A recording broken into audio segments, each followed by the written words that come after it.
Right,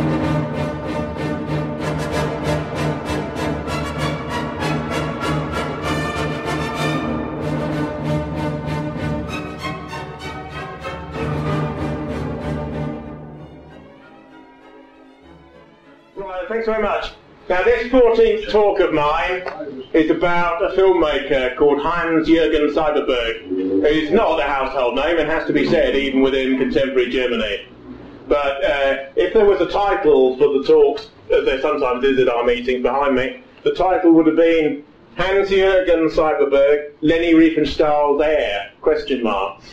Because there is a degree to which in these talks I always try and find figures, occasionally, who are contemporaneous, who are alive and amongst us now, who are in this most difficult of eras, this most liberal, most democratic, most egalitarian of eras, the eras that are in every sense postmodern and after the crash perceived in every possible way of 1945 and thereafter.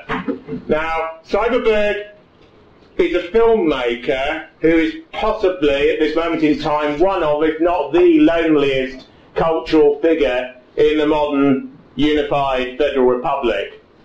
He's most famous for a film called Hitler, Ein Film aus Deutschland, made in 1978, which lasts 7¼ hours. 7¼ hours. I saw it when I was 19 at the National Film Theatre. And it's one of those things where Richard Nixon once said you needed a cast iron behind to read law, but you really needed sort of some vitamin C anyway to watch this film for 7 hours just physically. Because when you come out after having sat for that length of time, you really are sort of rigid. Now, he's an East German essentially, and he was born in 1935 of minor aristocratic and upper-class parentage. He lived in Rostock until 1945. He never was too young to have gone through or had to go through the denazification process as a focused individual, but of course he went through everything that happened later and indeed experienced the beginnings of the communist statelet in the occupied East. Syberberg was always, and is, because he's still alive, although very elderly now, a controversialist in every sense. When he came west, there was a large reception for him from the cultural apparatus of the new federal West German state. And he made some equivocal remarks about the communist regimes of Ulbricht and Honecker. He talked about the fact that, it's one of the first countries to build a wall to keep its people in. But at the same time, he said they've managed to teach nearly all of us to read and write, which you over here in the West post-war don't seem to quite master. It was a slight pulling in of the welcome carpet. And people realised that Syberberg was a man, in a sense, who said what he liked. And that isn't like in contemporary Germany or most other countries. Now, he began with a thesis on Dürrenmatt and the absurd, which seemed to chart him out for a regular academic, non-artistic career. But he always had a yearning for total art, for the total art form of Wagner's vintage in the late 19th century, the Gesamtkunstwerk. My German's not very good, but the idea of a total form that combines all others, speech, poetic higher speech, song, dance, movement, the visual image of the human and nature and the two together, of narrative story, of action and drama, and so on. And when you think about it, film, and the use of film, particularly by radical and authoritarian governments of the 20th century, is the total artwork for this era, as Leni Riefenstahl knew and discovered and made use of, which is why she became the greatest female filmmaker of the 20th century, the most vilified, if you turn it around, cultural propagandist as she was seen in that era, forbidden to make films in the post-war era. Interestingly, a couple of years ago, Mel Gibson was asked about her in the enormous brouhaha and controversy that blew up around his film, The Passion of the Christ. And he said that he would have given her, a few tens of millions, because he's got that sort of money now, to make some of the films that she wanted to make, although she did make Tiefland post-war. Now, This is because the amount of money that you need as a start-up production cost for films is so great prior to digital cameras coming on stream in the last 5 to 8 years, say now HD cameras and so on, that for small but very large amounts of capital you can be completely stymied. And if most films before the internet, if you can't disseminate them, it's almost the vanity form of all vanity forms, and that's what faced her after the war. Now, Syberberg's career began with 2 very short films made in 1965 and 1966 respectively. One thing that he did is, after the destruction, because although if you go to Germany today and much of it looks like poster tourist card, but that's because everything has been lovingly rebuilt, because it was smashed not just a little bit but to pieces, to atoms, so that one brick hardly remained on another. For north, south, east and west, Allied bombing, primarily British bombing, smashed city after city after city, so there was nothing left, nothing left. Every urban area was like Grozny in Chechnya now, where I believe, even after the present clique have been in for quite a few years, one street in the centre has been rebuilt. Now, he wanted to go back to many of the great actors and actresses who were then nearing the ends of their lives in the 60s and put them on the screen for the last time, a sort of addendum, a memorial, a thank you note. These were all short films, shot on quite primitive equipment, black and white. The first one was called Romy Schneider, Anatomy of a Face. Rather unusual, film about a woman's face. And it's a film about this sort of great German actress, beauty from the past, theatrical, the bone structure was still there, and our whole film is essentially about her face. It's rather interesting, isn't it? Because there are certain modern theories about the contemporary face, its weakness, and its flabbiness, and its absence of structure, you know? And that's what he's hinting at in that. There's somebody who people here know who was called, in a small little group or sect, and she was called the Countess. And she was once asked about the face, the modern face, and she made remarks like that, and people were appalled. But what Syberberg's doing by that very small idea is he's indicating that people didn't always necessarily look as the way they do today, and the sensibility that they articulate is not that which says that 1945 is a year zero for us all, and there was nothing before, and we've all reinvented ourselves subsequently, and we're all postmodern and reflexive, and think every possible thought at every other possible instant. But in other words, there's something maybe classical that prefigures value. But it's a short film, and it didn't get too much attention. Then in 1966, he dealt with Fritz Kortner, who was a very well-known actor, particularly of Shakespearean drama in Germany. He's very elderly then. And this is just scenes of him rehearsing, almost a radio film in a strange sort of way. He's going through motions. His great performance in German theatre was this Shylock. And Syberberg has him possibly in his last ever performance, because the point of film, as these elderly actors realise, is it memorialises them. Who remembers these people now if there isn't the film there of them? And Kortner's an old man who's quite clearly suffering with various illnesses that will take him away a year or two after filming in 66. But he gets him to articulate this superhuman, stroke inhuman scream of revenge, Shylock's desire for revenge against the Gentile world, a sort of primal scream. Remember in the 60s there was that cult called Primal Scream? You could go into your unconscious and draw it all out, you know, and get rid of it through a big scream. That cult didn't last, you know, but it's being replaced by something else. Nevertheless, Kortner gives this scream in this film, and then it ends. And that's another little vignette for what's coming later on in Syberberg's career. At this moment he was just dismissed as a mildly academic eccentric, making some odd revivalist films about previous German cultural figures, inoffensive stuff. As we move on, the obsession with the Romantic movement in the 19th century and the Völkisch movement in the 19th century and their visual art and some of their religious ideas, and they overlap into the Van der Vogel movement, of the 19th century, where large numbers of youths would move around the countryside. It was almost like an alternative society movement, much of which prefigured German involvement in the Foreign Legion, in paramilitary organisations, in the enormous volunteering across the German-speaking parts of Central Europe for the Kaiser's armies in 1914 and thereafter.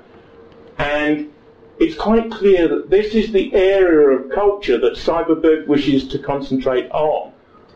He did another famous documentary of Cosima Wagner, which caused enormous problems for the Bayreuth Festival and enormous problems for her family, because he kept the microphone on after the interviews had left, but he did it with her consent, because the microphone's in front of her. And she talks, and she talks, and she talks, and then after a certain gap, she starts talking about Adolf Hitler. And she talked about Adolf Hitler for 4 hours without a break. And quite a lot of this found this into what would then be the final cut of the film. And the family went absolutely berserk when this film was distributed. And Syberberg was blackballed, he was never allowed to attend the festival again. And it was a scandal to a degree, although the scandal was slightly undercut by the fact that he was regarded as a revealer of everything, of something that had been widely known anyway. In other words, that she was extremely sympathetic, but also that Hitler had once told her that Wagnerism was his religion, or the nearest that he ever came to one. Now, Hitler cost £100,000 to make in 1978 or 77, prior to its release in 78. You can get it on the internet. It takes ages to download because it's 7 hours, and therefore most people just give up. But it is there up on the internet. And the BBC part-financed it, which is truly extraordinary in certain respects. But this is because of the disjunction between Western German culture and the rest of the West, even the rest of the NATO West, of which West Germany was indisputably a part at that time. And not just East Germany, not just the Germany that existed before the collapse and destruction, but the difference between, say, the Anglophone world within the West and Germany proper, however defined in the multiple ways I've just delineated. So, from the English BBC sort of viewpoint, the Germans were living an unmastered past. No one would talk about this material. Here is a man who's prepared to make a virtually 8-hour film about it. Therefore, give him some money, £50,000, quite a lot of money in the 1970s, but not an unbelievable amount for a state broadcaster. And it's true that in the 70s, very few people would deal with any of this material at all. Indeed, he was so short of actors that in the final sequence, the fourth quarter, is divided into 4 pillars, 4 sections. We Children of Hell is the 4th one. Puppets appear. And when somebody asked him why he used puppets, he said, well, I run out of actors. So, now, the thing about this film is it is quite visually extraordinary because it's based in one set. If you've ever seen Derek Jarman's film Caravaggio, which is in Latin, it's set in one set, which of course means that from a cost basis, you can keep costs to an absolute minimum. And you can also perhaps film for a month, seal it up, 3 months later you come back, and in some respect everything's still in situ. Now, I think Paul Langlois, the French set designer, had a lot to do with the set, because it's noticeable that a lot of back projection is used because it's a very theatrical film. And for a long time, it was treated as essentially an avant-garde and a modernistic film because it's not narrative-based, it's episodic, it's slightly mannerist, it superficially appears to be very anti, whereas its real crime is neutrality about matters that you can't be neutral about, not in the contemporary or postmodern Federal Republic. Aesthetically, the Syberberg's in love, not with a particular government between 33 and 45, but with the aesthetics from which it originated. He's a sort of Germanic race soul artist, really, of that sort of yearning, transcendental and instrumental spirituality which he sensed the Germans as possibly the primary, central, originating European character reference possesses. And he wants to go to those areas that contemporary Germany has cast us off limits to most of its artists and writers since the war. Why is this important? It's important because, as Ezra Pound said, genuine creators are the antennae of their entire populations. If you want to find a contemporary art that's art in the broadest of senses, I mean creation that has a social dimension, if you want to find that in a society that's deracinated or broken down or self-questioning, doubts everything about itself, doubts everything about its past, which is why it doubts its present moment, and so on, you'll find the sort of art that's epitomised by something like the Turner Prize. Whereas if you look at the sort of art that he's dealing with, you see a more communitarian, more organic, more restorationist art, art that's closer to contemporary, to representational fantasy in the mind and beyond it.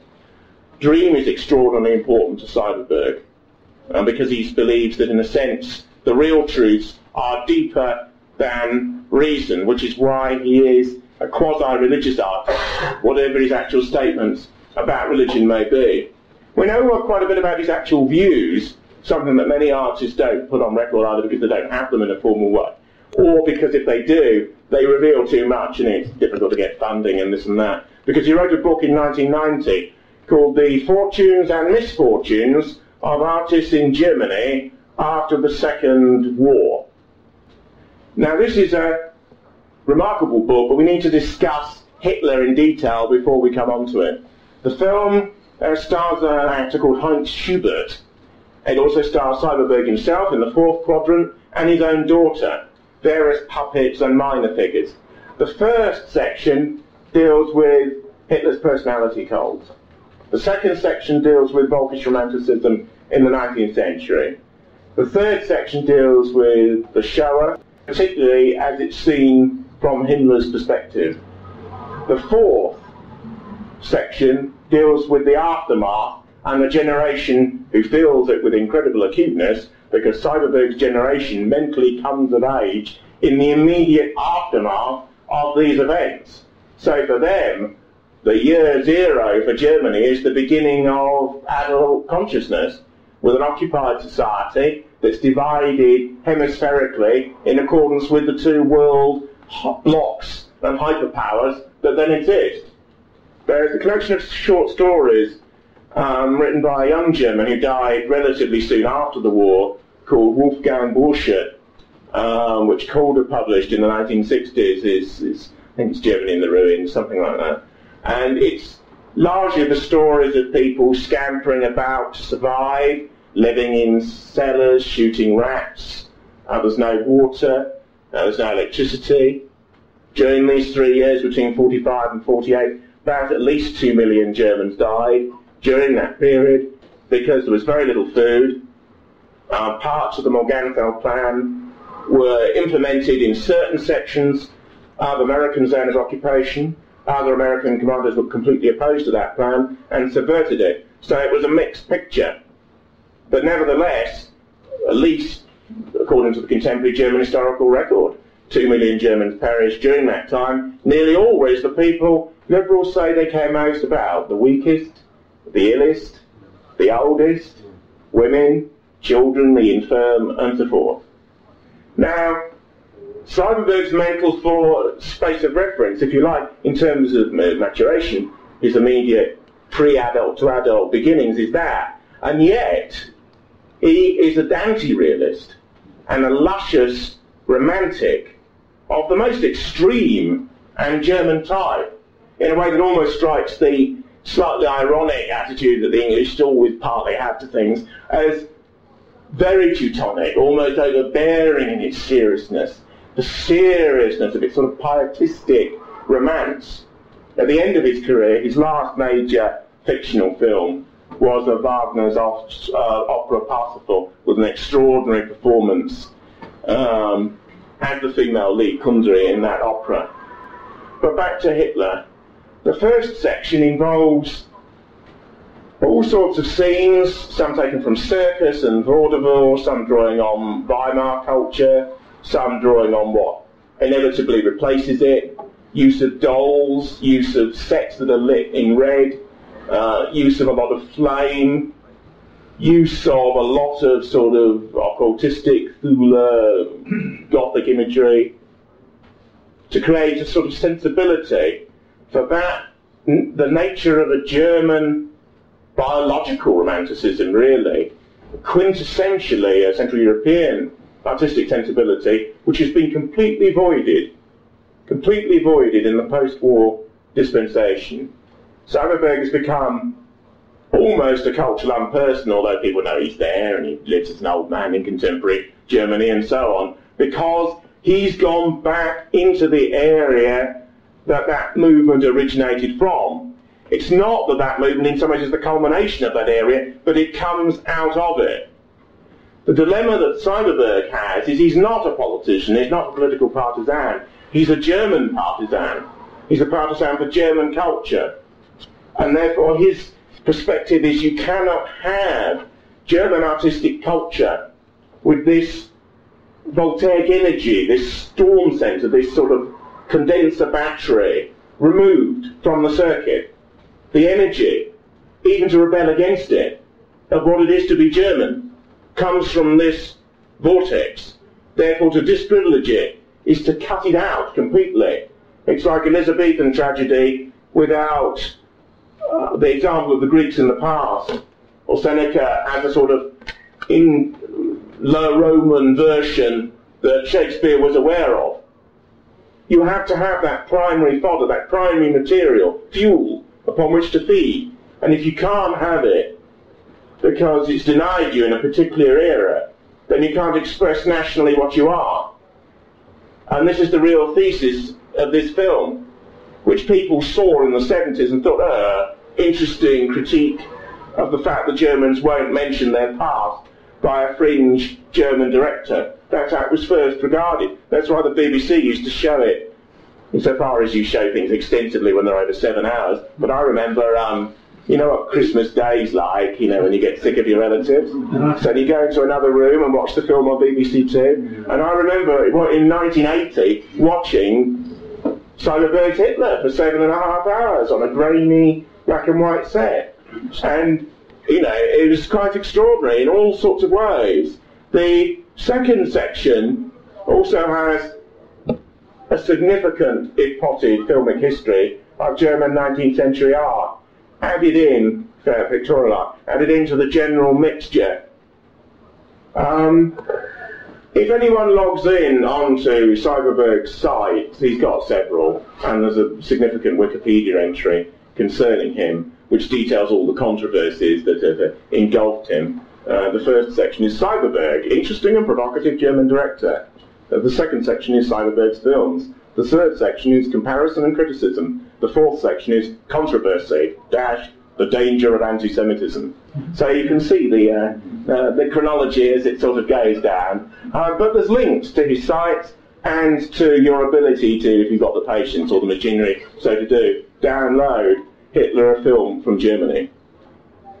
One of his more outrageous ideas is that the entire experience, so somebody born who comes culturally of age, he's mentally born, if you like, just after it, is so extreme, is so devastating, that his way of dealing with it is to internalise it and view it as a film. So that's why he calls it Hitler, a film from Germany. So he actually sees the past as a film. Now, many people, particularly people who are not particularly artistic, would consider this to be either a non sequitur or a disprivileging of reality, or the sort of thing artists do to cope with life or whatever. But in actual fact, for somebody such as him and his sensibility, it's because he privileges these things more than anything else that he's prepared to make a film of them. Because he has essentially a spiritual view of art, he doesn't see it as a money-making exercise or a trivialization or a fake authentication or something to do with one's time between birth and death, or an attempt to sort of please others or gain kudos for oneself. He actually sees it as a sort of spiritual and moral transcription. The third section is very interesting because this is about the Shoah, which is totally accepted as a fact in this section of the film, for which there is no apology. And this is the interesting thing about it, that it's dealt with in a tone and in a briskness that's almost identical to the way Menachem Begin describes the ethnic cleansing of Palestinians in his autobiography, which is called My Life, I believe, just like Sultan Mosley's.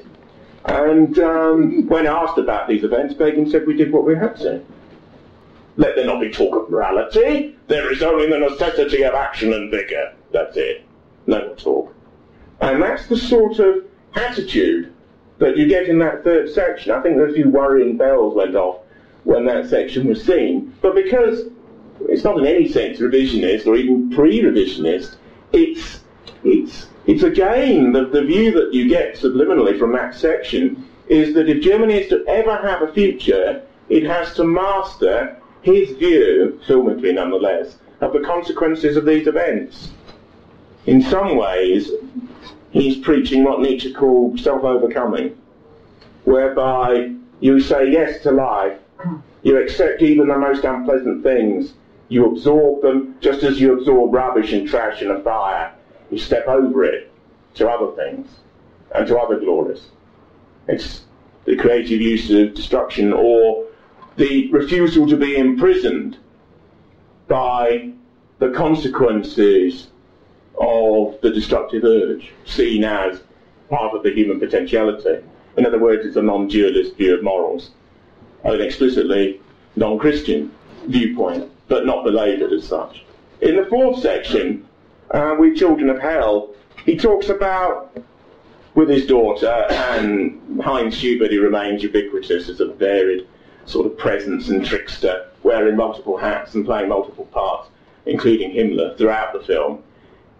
Syberberg talks about the legacy of what it means to be German in the modern world.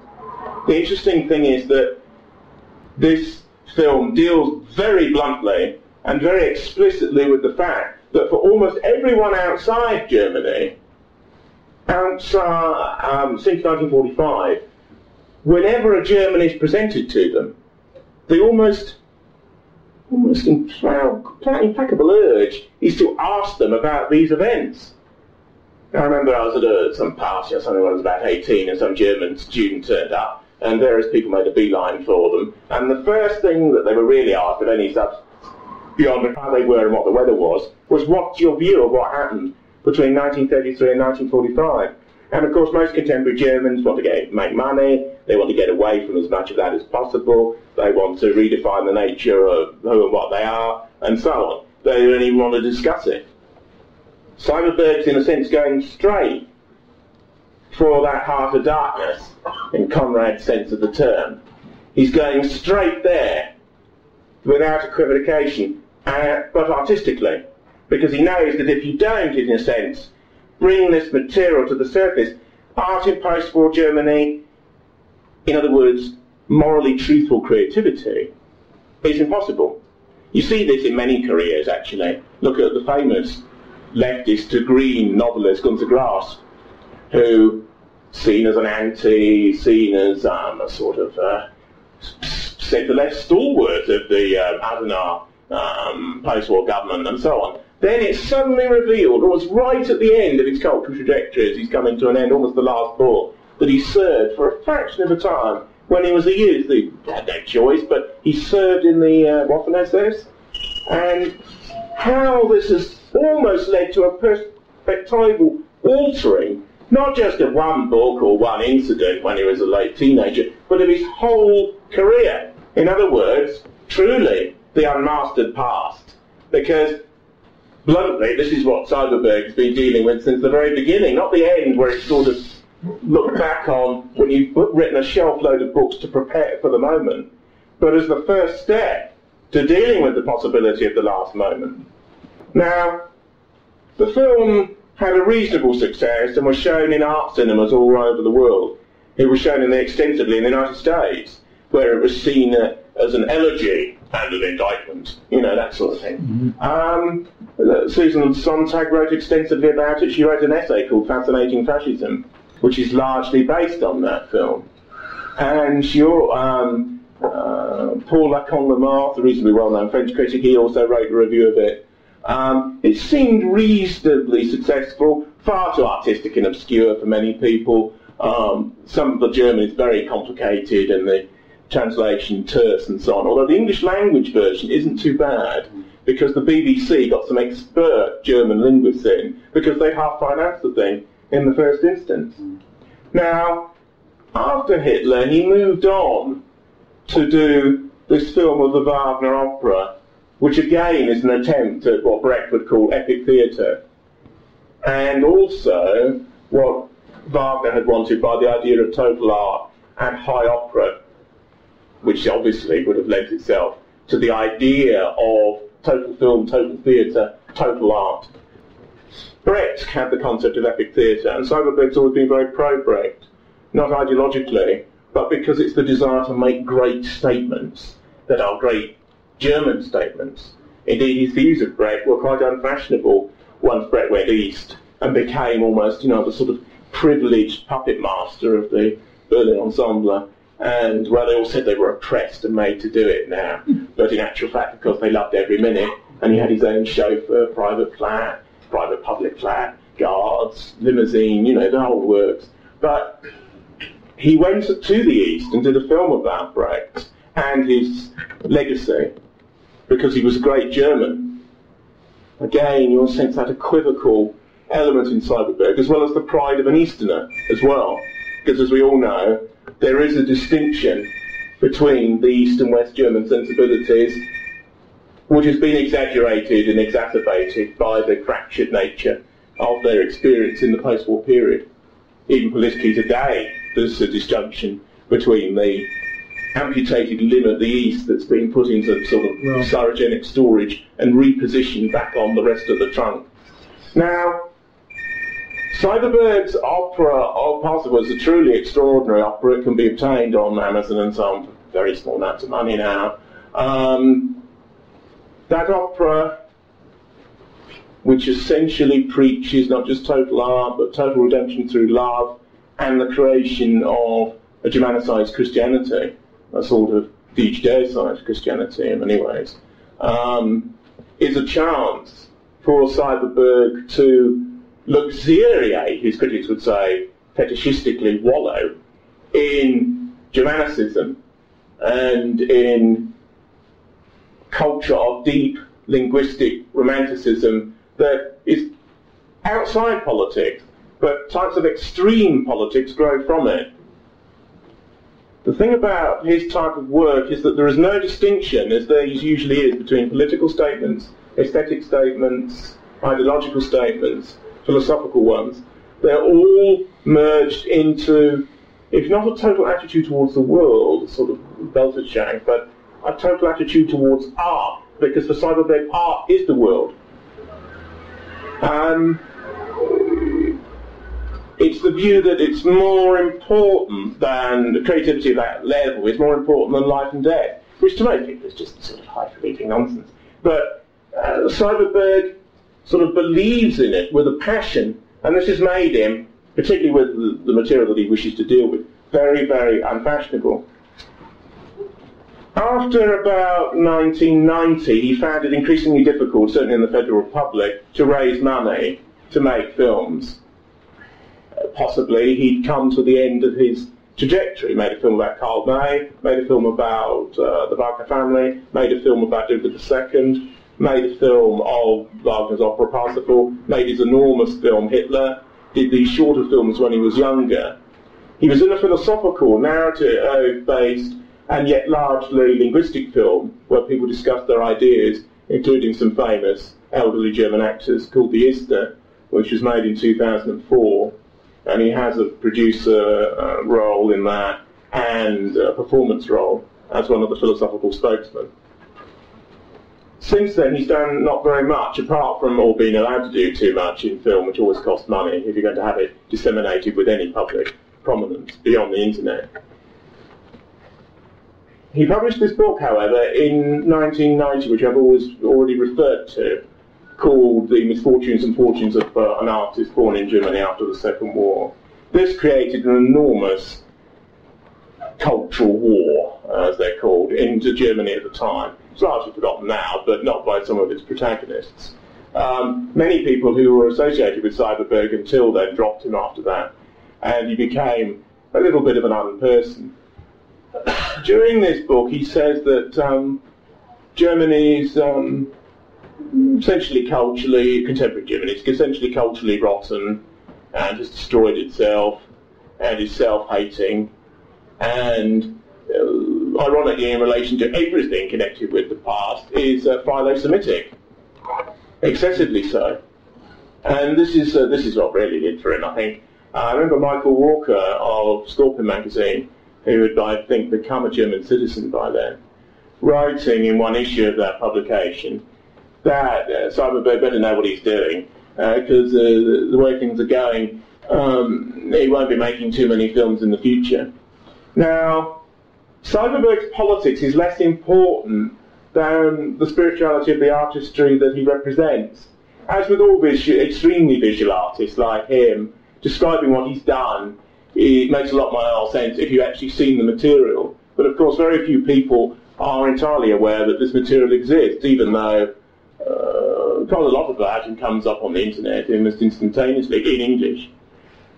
But the reason for this is because people understand what he is doing. He's positioned himself to be the repository of the sort of sensibility which didn't come to an end in 1945. There's certain forms of German classicism that are not particularly redolent of it. There are certain forms of German medieval art that don't really relate to it. There's something rather trans-German and quasi-Catholic and German in the European sense, in Nietzsche's sense of being European, as against German about him. There's not very much Protestant, in my view, about his art aesthetically, for example. But he is the repository of the romantic Volkisch sensibility, which people know is quintessentially German, and yet is largely denied, apart from tourism and a few pretty things now. But it is ideologically denied in contemporary Germany. What's wanted are endless novels of guilt and expiation and anti-romanticism and existentialism, and writers like Michael Walzer and Robert Walzer and Elias Canetti's Auto de Fe and this sort of thing. You know, we've destroyed ourselves and we've deserved it. This sort of stuff, endlessly. This is what's wanted, needed, required. Expiation before the possibility of a primary statement, even before the possibility of a primary statement.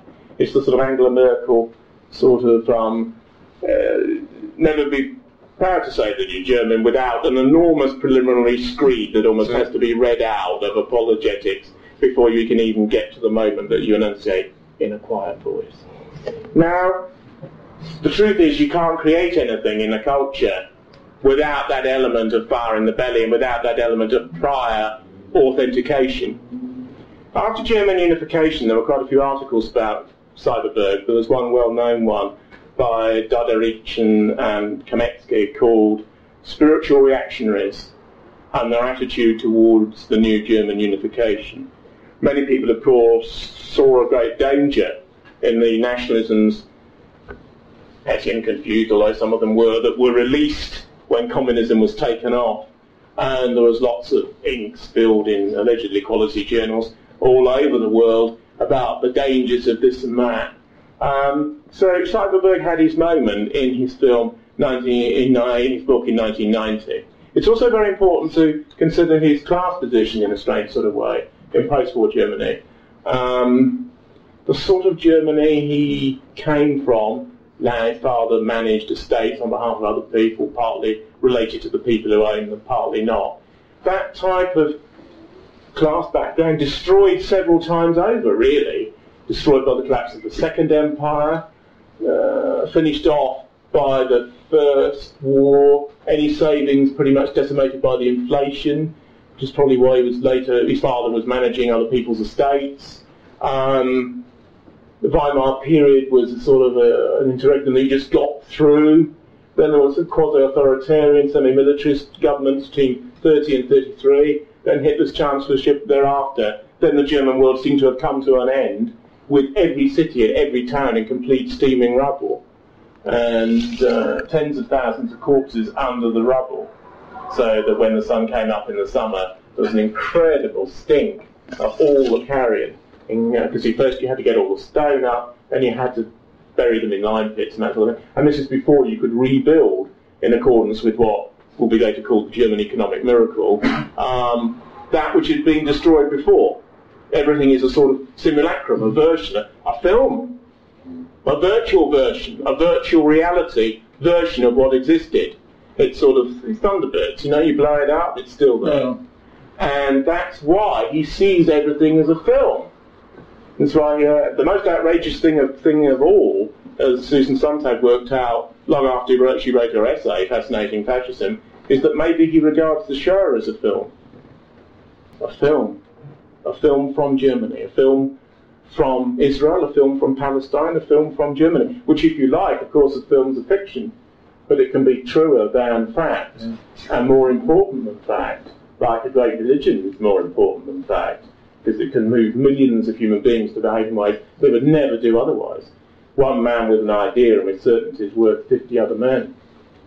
So when you look at the artistic basis and the methodological premises of his cultural practice, as contemporary Marxist cultural studies types would call it, you suddenly see that there's something actually slightly insidious to liberal order. But my view is it's less conscious than semi-conscious, in my opinion, of his work, because he's somebody whose total focus in life is artistic. In a very German way, he's totalitarian about art, in a way someone like Otto Dix was, for example. It's sort of it's that desire to not just penetrate to the core in the way that the Elizabethans in our own dramaturgy would like to do, but to actually go to the limit of what is possible to say in a given trajectory. And his trajectory would be what Wikipedia calls the dark side of German Romanticism. Oh. Now, is he or can he at all be described as Leni Riefenstahl's heir? Firstly, the cinema that she made, the idea of making anything comparable in post-war Germany is utterly unthinkable. It's unthinkable. Therefore, all that could ever be made is to approximate to the sensibility that she shows in her films as much before Triumph of the Will and Olympia Parts 1 and 2, Festival of the Peoples, as is congruent with those works themselves. The first films were mountain films, and films of extreme Aryan wistfulness in the sort of permafrost of the ice. She was a dancer before then. The last film is about Serenity of the Body and opera/operetta, and again a return to that which she knew best. When blocked, you go back. Always with her, you sense this yearning and transcendental idealism and a desire to attain archetypal perfection visually. She's an extreme visualizer and an extreme feminine visualizer, which is artistically unusual. And it's why Hitler chose her to make that film. In the teeth of all sorts of party opposition. Goebbels couldn't stand the idea initially that a woman would make the film, and was overruled, because she viewed that movement with the religious eye, essentially speaking, of a female artist, which is why Hitler chose her, because he wanted it seen in that way. And it's very rare for the male world, if you like, for an extreme version of part of the male world, to be viewed by the female artistic eye from without, with technical ability of genius as well, editorially and so forth. This, I feel, is the comparison that can be made between him and her. But with him, likewise, there's a technical search for perfection, given monetary and budgetary limitations. And there's also a yearning idealism, which exists in many cultures, but I often quintessentially associate with Germanic forms of art, and with the German sensibility, without which north, south, east or west, there can't really be a centre. It's not that we're all Germans really, although English people are primarily Germanic, But nevertheless, it's that they're the core to the European identity, which can have many outer chambers, but without the core doesn't exist. And this is why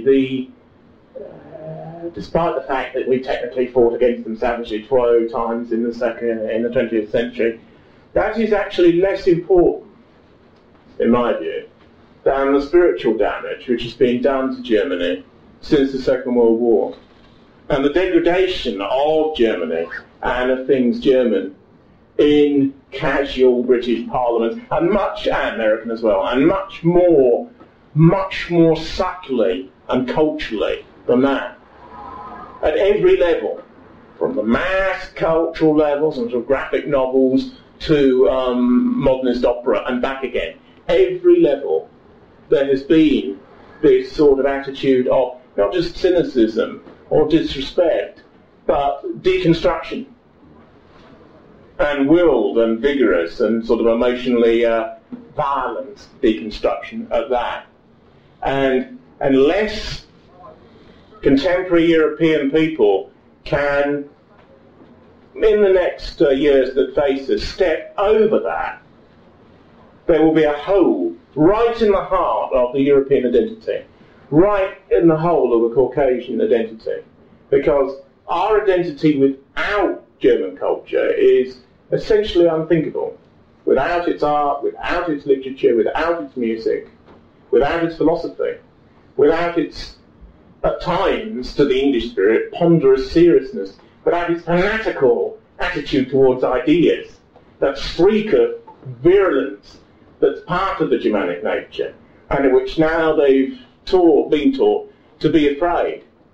And Syberberg's work is an artistic attempt to wrestle with what it is to be German, which, if you think about it, being a German artist or any sort of creator is not making schlock television just to sort of shift butter mountains, but he's actually trying to articulate a vision of life. There's no nationality in Europe, even in Russia under communism, that is more difficult to do or to bring off or even to deal with than the German identity. Because even the Bolshevik Revolution didn't so disprivilege the very idea of what it was to be Slavic or Russian. From the inside out, it destroyed and burned and blew up churches and destroyed artworks. I think every musician that Shostakovich was at the Moscow Conservatoire with in one particular year was shot. Everyone.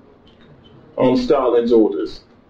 And when he asked through party officials, because you had to be a member of the party, of course, why he'd been spared, Stalin said, Shostakovich can write film music.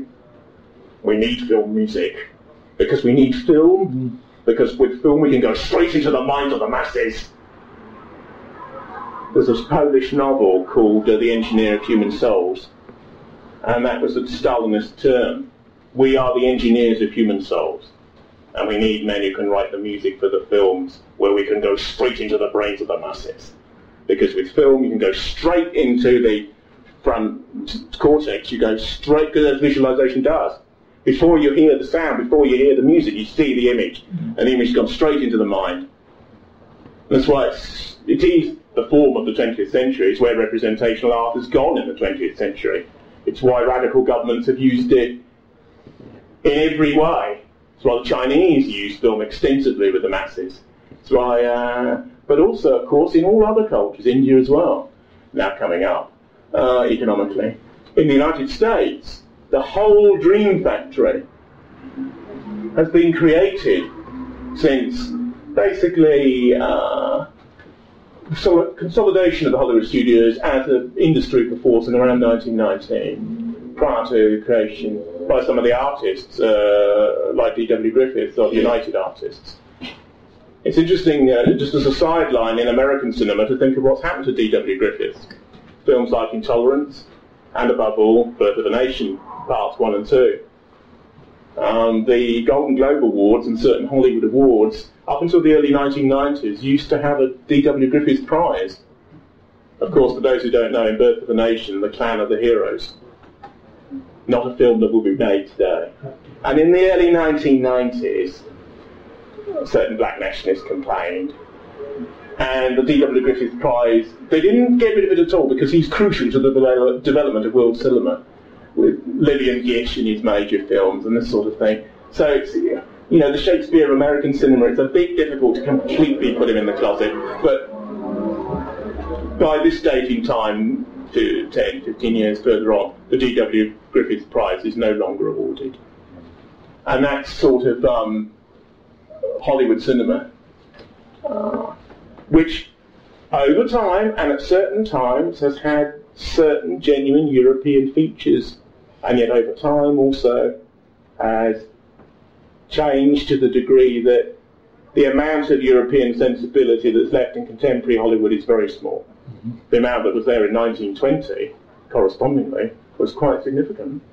Indeed, there's always been many Hollywoods, and as Gibson discovered with his film, if you make $500 million in personal profit, criticism dries up. Wow. John Wayne opposed racial desegregation. He gave money openly to the Klan in the 1960s.